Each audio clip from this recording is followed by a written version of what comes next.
দেখো এখানে হয়েছে চিকেন, মানে এটা হচ্ছে মুরগির মাংস, আর এখানে হচ্ছে মাটন।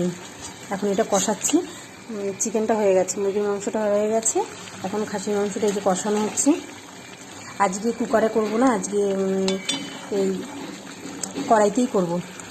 কুকারে তো মাঝে মধ্যেই করা হয়, এই কারণে আজকে খাসি মাংস মুরগির মাংস দুটোই হচ্ছে। কারণ আমার ননদের জামাই রয়েছে, আজকে বাড়ি চলে যাবে, তার জন্য আজকে এটা আনা হয়েছে খাসি মাংস মুরগির মাংস। খাসি মাংস সবার জন্য, আর মুরগির মাংস হচ্ছে আমাদের বাড়িতে হয়, এটা আমার জন্যই আনা হয়, কারণ আমি খাসির মাংস খাই না, তো তার জন্য আমার মুরগির মাংসটা আমার জন্য। আর এটা হচ্ছে সবাই খাবে। হ্যাঁ, মুরগির মাংসটা এই না যে আমি একা খাবো, সবাইকেই দেওয়া হবে। আর আবার হচ্ছে আমি খাসির মাংস খাই না, তো খাসির মাংস আনলে মুরগির মাংস আমার জন্য আনতে হয়। আবার মুরগির মাংস আনলে আমার শাশুড়ি মার জন্য খাসির মাংস বা মাছ আনতে হয়, কারণ আমার শাশুড়ি মা আবার মুরগির মাংস খায় না।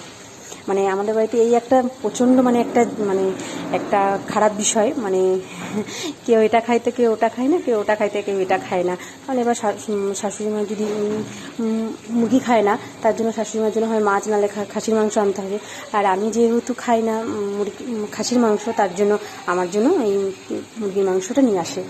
তা এখন রান্নার তোড়জোড় চলছে, প্রায় হয়ে এসছে। মুরগির মাংসটা হয়ে গেছে, ডাল হয়েছে, পোস্ত হয়েছে, আর এটা হলেই